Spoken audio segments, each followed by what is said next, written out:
June Maddox lived a life so quiet that most of her neighbors barely noticed her comings and goings.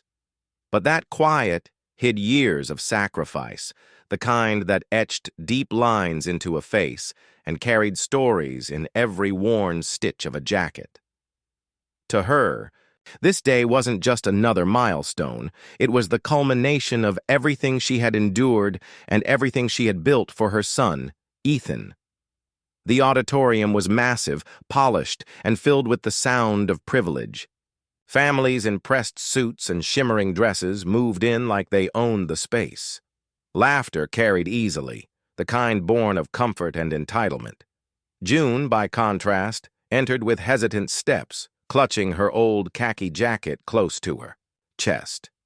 It was too warm for it, but she couldn't imagine leaving it behind. That jacket wasn't just clothing. It was a piece of Marco. Her late husband had worn it on cold mornings during his deployments, had carried its weight through mud, and rain had sewn a patch into the lining, the insignia of the Navy SEALs. Marco never came home from his last mission, but the jacket had. June kept it as armor, as memory, as proof that love and loyalty don't vanish when a life does. She found a seat in the middle rows, folding the jacket across her lap, her eyes locked on the stage. The graduates filed in, caps and gowns flowing, like waves of black and blue. She spotted Ethan immediately, his shoulders squared, his face composed, his stride purposeful. He had grown into the kind of man Marco would have been proud of. A valedictorian, a leader, a son who had carried the Maddox name with honor. June's heart swelled. Every late-night job, every skipped meal so he could eat, every whispered prayer, it all lived in this moment. She didn't clap as loudly as the others. She didn't need to. Pride was written in the way her hands trembled as she held them together. But where June saw love, others saw difference. Mrs. Bellamy, a woman whose pearls clinked against her chest with every self-important movement, turned her head and wrinkled her nose.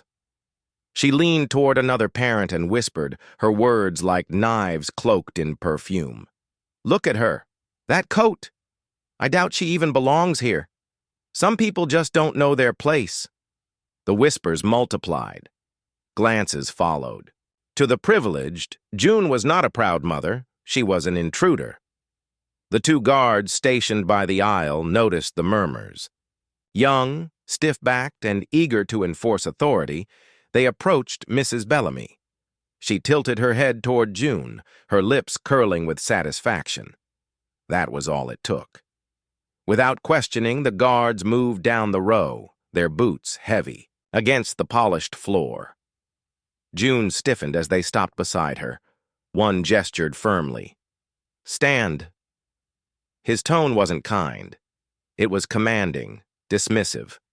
Confusion flooded her. I'm in the right seat," she whispered. But the guard shook his head. "You need to leave. You don't belong here."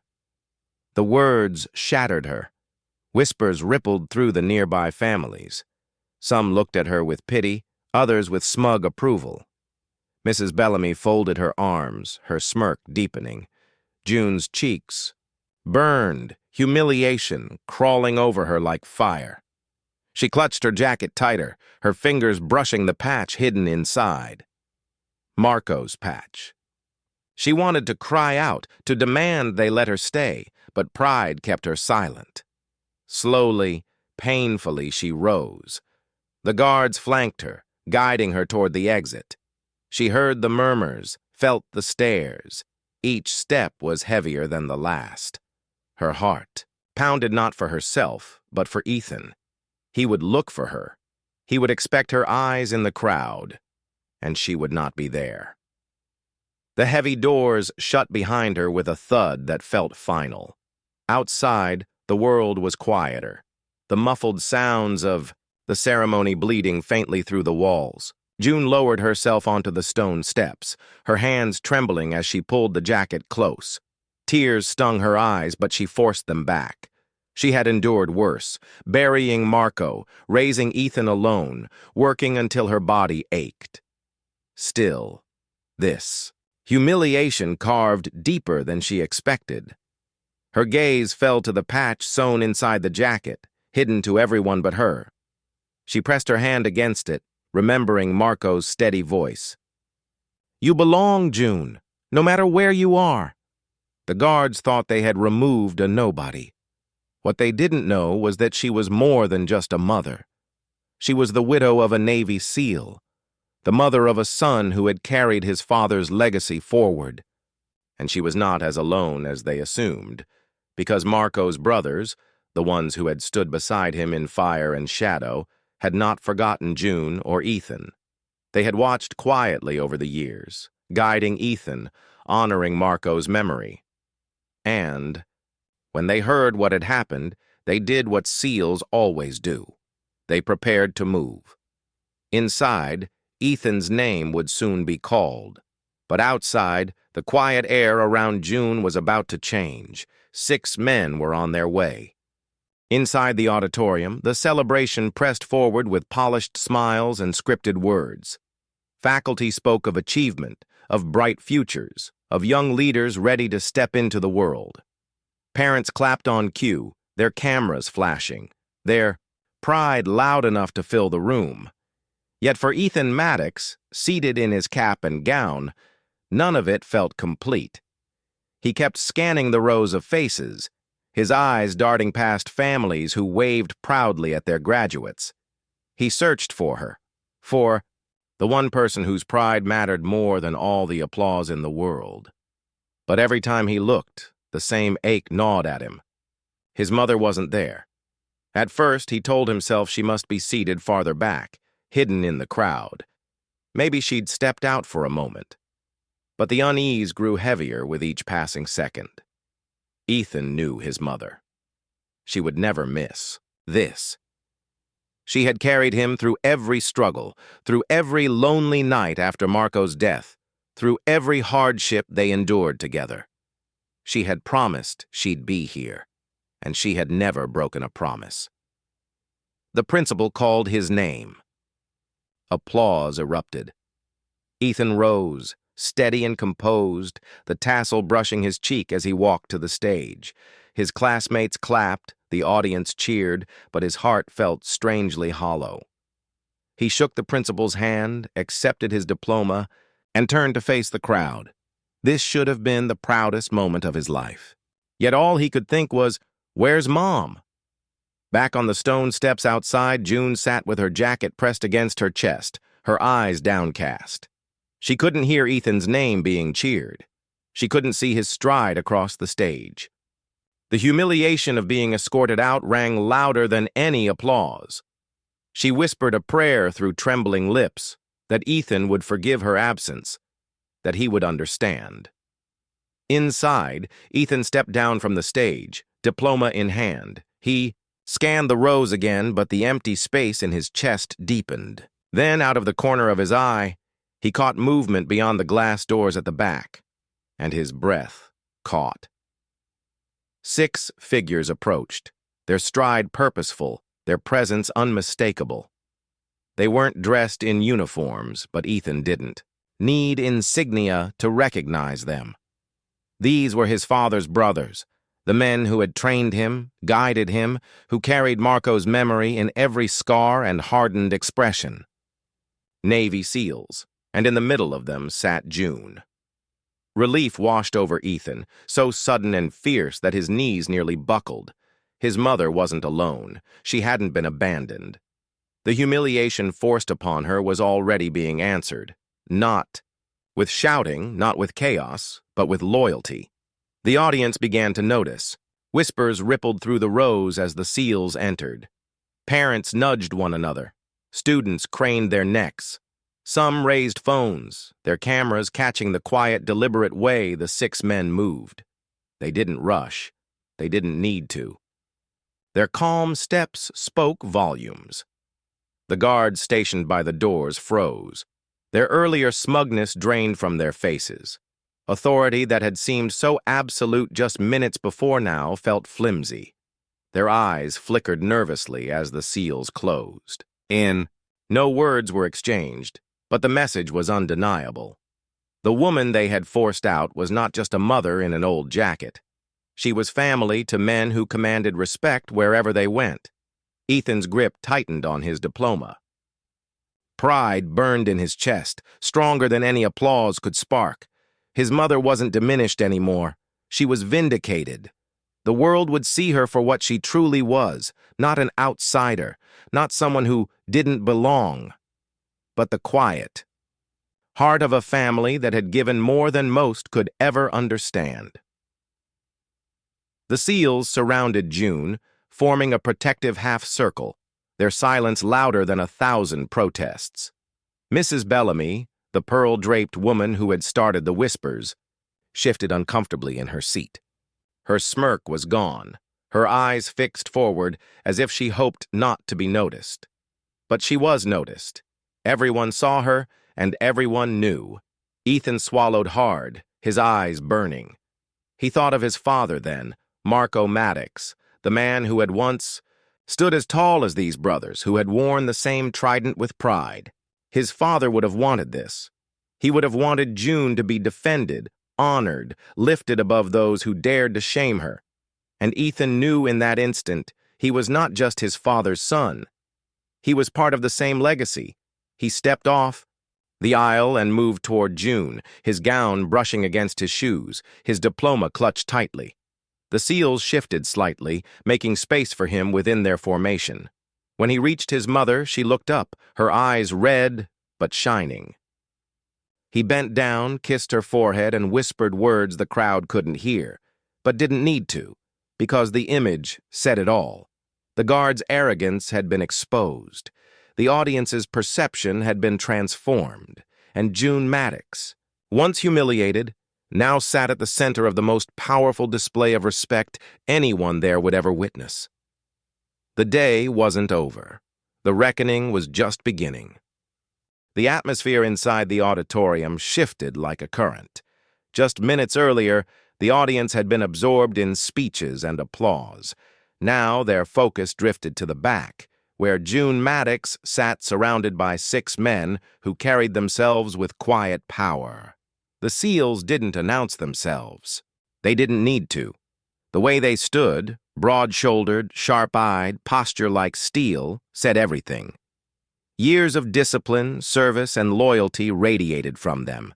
Even in plain clothes, their presence commanded respect. The guards by the doors stiffened. A bead of sweat traced down one guard's temple as he adjusted his belt, the other fiddling nervously with the clasp of his badge.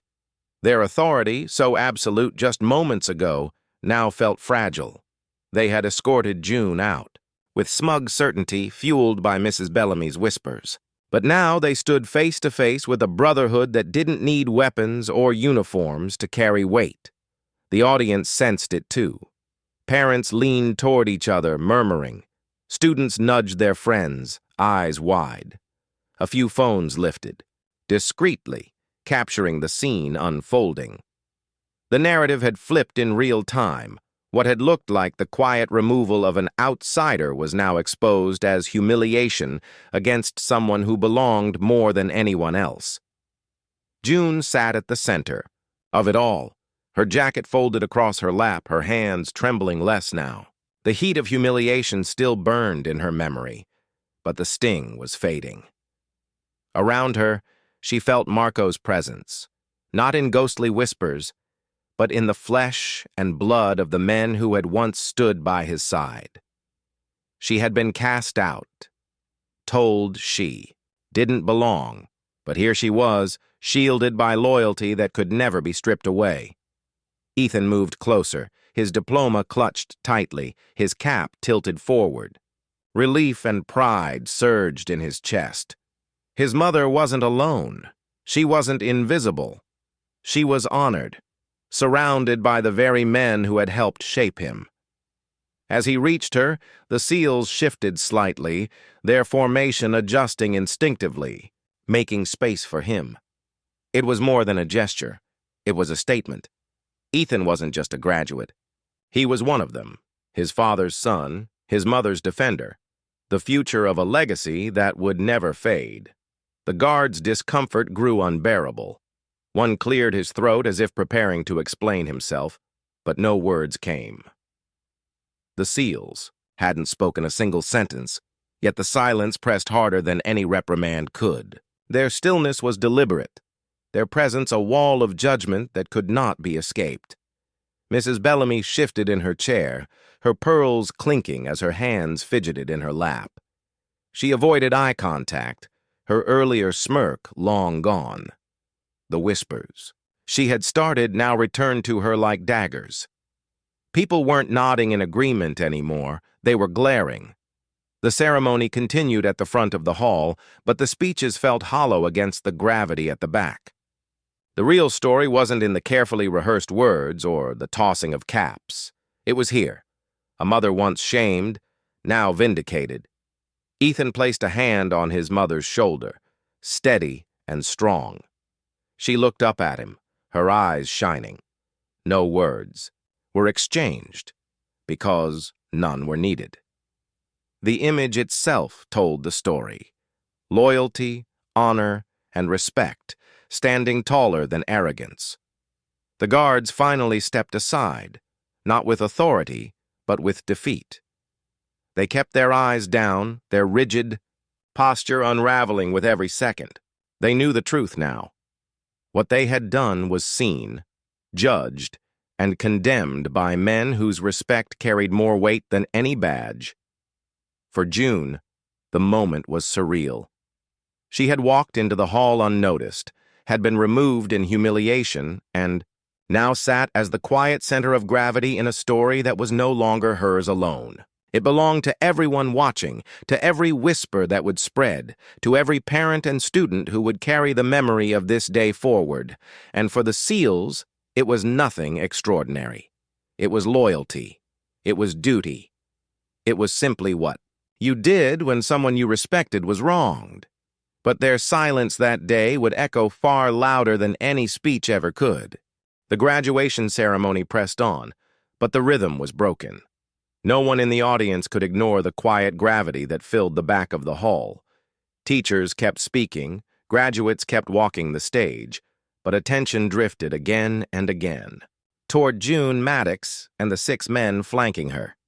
She sat straighter now, no longer hunched under the weight of humiliation. Her jacket rested across her lap, her hand brushing against the worn fabric.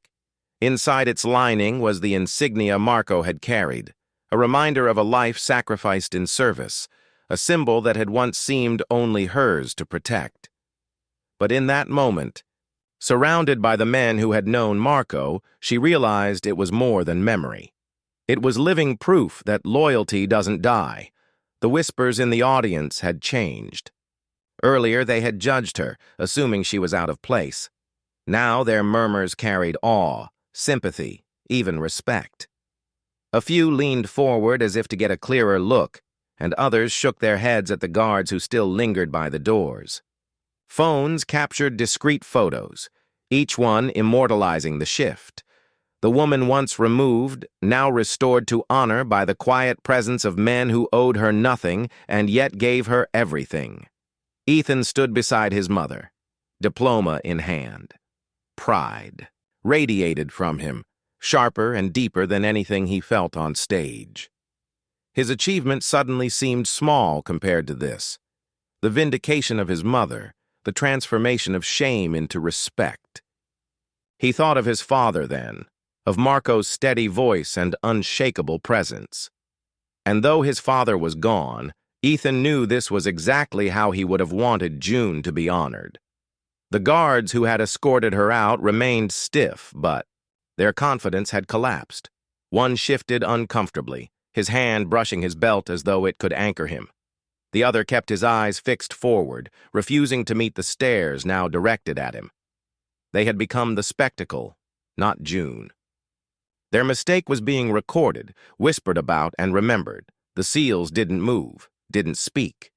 They didn't need to. Their silence was a verdict, their stance a condemnation. They weren't just defending June. They were teaching everyone in that hall a lesson about dignity and the cost of arrogance. Mrs. Bellamy, the pearl-draped woman, who had started the whispers, sat rigid in her seat, her smugness evaporated. She fiddled with her jewelry, eyes darting to the stage as if pretending not to notice what she had caused. But she noticed. Everyone noticed. The shift in the crowd's perception had turned against her, and the sting of it clung like a shadow. The ceremony finally drew to a close. Caps flew into the air, cheers erupted, and cameras flashed. Yet the loudest story of the day wasn't the speeches or the diplomas. It was June Maddox, standing slowly from her seat, flanked by 6 SEALs and her son, leaving the hall with more dignity than anyone else there. Their steps out of the auditorium were deliberate, unhurried, a formation that radiated strength without aggression. Families parted to let them pass, their eyes following with quiet reverence. The guards stayed behind, their shame cemented in every lowered glance. Outside, the late sunlight spilled across the stone steps. June paused, breathing deeply, her shoulders lighter now. She turned slightly, meeting the eyes of the SEALs. They gave her a nod, not one of pity, but of recognition, of respect. The kind of acknowledgement given only to equals. For June, it was overwhelming. She had come to watch her son graduate, to sit quietly in the crowd and clap with pride. She had been humiliated, told she didn't belong. But now she understood something deeper. Her place was never in question. She belonged not because of wealth, not because of privilege, but because of the life she had built, the sacrifices she had made, and the loyalty she had inspired. The guards had tried to erase her dignity. Instead, they had revealed it. And as she walked down the steps with Ethan and the SEALs beside her, June Maddox carried herself taller than ever before. The sun hung low, casting long shadows across the school grounds as families spilled from the auditorium. Graduates hugged one another, laughter rang out, and proud parents snapped photos. But amid the noise of celebration, there was an undercurrent, an invisible thread of whispers that carried the story of what had just happened inside. People spoke in hushed tones about the mother escorted out by guards, about the 6 SEALs who had arrived, and about how the balance of power had flipped in. Silence. It wasn't the valedictorian speech or the tossing of caps that would be remembered. It was the quiet reckoning that had unfolded at the back of the hall. June sat beneath the shade of a sprawling oak tree, her jacket folded carefully across her lap. Her hand brushed the patch sewn into its lining, and she felt Marco with her. His sacrifice had always lived in that insignia, but now it felt alive again, in the men who had stood for her and in the son sitting beside her. Ethan leaned against the bench, diploma clutched tight, his chest swelling with pride. His graduation hadn't been about a stage or a piece of paper. It was about this. His mother, once humiliated, now honored. He glanced at her and saw the strength in her posture, the dignity that had been stripped from her hours earlier, now restored tenfold. The SEALs stood nearby, vigilant but calm. Their presence wasn't loud, but it was impossible to ignore. They scanned the crowd with the natural awareness of men who had been trained never to lower their guard. To anyone passing by, they were simply there, silent, steady, unshakable. But to June, they were a shield. The guards, meanwhile, were facing a storm. Inside the building, their superiors had already pulled them aside. Parents had complained, videos had been shown, and their actions laid bare. There was no defense, no rule they could point to, no justification for humiliating a mother on her son's graduation day.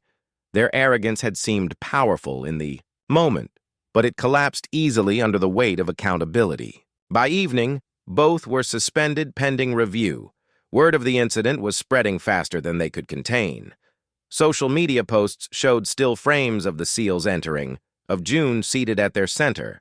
Comments flooded in, calling the guards bullies, praising the SEALs, and hailing June as a symbol of quiet strength. The narrative had left the school walls and entered the wider world. June, though humbled by the attention, thought only of Ethan. She had come to see him graduate, to witness the fruit of all her sacrifices. For a time she had believed that chance was stolen from her. But sitting now with her son and his father's brothers close by, she realized she hadn't missed it at all. She had witnessed something greater, the moment her son stepped into his father's legacy, the moment the world saw her not as an outsider, but as the heart of it all. The seals moved closer, their formation instinctive. They didn't hover, like bodyguards. They stood with her as equals, as family. Each nod, each glance, carried the weight of a promise. She was not alone, and she never would be. Ethan felt that promise too. He thought of his father and of the path ahead. His diploma was proof of his achievements, but this day had given him a new mission. He would follow Marco's footsteps, not just by wearing the uniform, but by carrying the principles of loyalty, respect, and brotherhood into every choice he made. As the sun dipped toward the horizon, streaking the sky with red and gold, the seals gave June a final nod. They had said little, but they had spoken volumes. She returned the gesture, her heart swelling with gratitude. For the guards, the humiliation they tried to inflict had become their own undoing. For June, the day had turned from despair to vindication. And for Ethan, it had become the moment. He understood exactly what kind of man he was destined to be. The world would forget the names of the guards, but they would remember June Maddox. They would remember the mother told she didn't belong until 6 seals walked in and proved she belonged more than anyone else. By the next morning, the story had already escaped the walls of the auditorium. Parents shared it with friends, students uploaded clips, and local community pages lit up with posts about the mother at graduation. Photos showed June Maddox, seated with her son, surrounded by 6 Navy SEALs. Captions told the story simply. She was told she didn't belong until loyalty proved otherwise. Veterans groups shared the posts. Military families commented words of pride. Strangers, who had never heard the name June Maddox before, praised her quiet strength. The story resonated because it wasn't just about one woman. It was about dignity, about the arrogance of authority, undone by the weight of respect. The guards were suspended within hours. Their superiors couldn't defend them, not with the flood of evidence and outrage pouring in. The same uniforms they had worn with arrogance now felt hollow. They had tried to strip dignity from a mother, and in doing so they stripped it from themselves. June, meanwhile, tried to live quietly, though quiet was no longer possible. Messages arrived, some from strangers, others from people who had known Marco and wanted her to know she had not been forgotten. She never sought the spotlight. She never asked for attention. All she had wanted was to watch her son walk the stage. But life had given her something else: vindication, and the reminder that respect is not a gift of privilege, but a truth that cannot be denied. Ethan carried the day with him like a second diploma. His academic achievement was only one milestone. The greater lesson had come afterward. He saw his mother, humiliated, then lifted higher than anyone in the room, and he knew what his future demanded. He would follow his father's path, not out of obligation, but out of conviction. Loyalty, honor, and sacrifice weren't just words to him anymore. They were alive, breathing, standing tall in the men who had surrounded his mother. The SEALs never sought recognition. They didn't speak to reporters, didn't post online, didn't need thanks. Their silence was as powerful afterward as it had been in the auditorium. To them, it had never been about making a scene. It had been about one thing only: respect. The SAO community, however, would never forget. They would tell the story for years, the story of the mother escorted out, of the 6 men who walked in, of the balance of dignity restored. And each retelling would end the same way, with the truth that arrogance can humiliate, but respect always triumphs. For June, life settled back into its steady rhythm. She still wore Marco's jacket, still traced the patch with her fingertips when she needed strength, but she no longer felt invisible. She no longer wondered if she belonged. The world had tried to cast her aside, and the men who carried Marco's legacy had proven that she belonged more than anyone else. And for Ethan, the moment was a compass. Whenever doubt crept in, whenever life felt heavy, he would remember the image of his mother lifted from humiliation into honor, and the words his father once spoke to her, "You belong, June, no matter where you are." That truth was written now into their family's story, carried forward not by medals or titles, but by the bond of respect. The guards thought they could take her dignity away. Instead, they created a legend, one that proved respect isn't given by a title. It's earned, and June Maddox had more of it than anyone in that hall. If you enjoyed this story, don't forget to subscribe to my channel, hit the like button, share this video with your friends, and leave a comment. I'd love to hear your thoughts. That way, you'll always catch the next story before anyone else.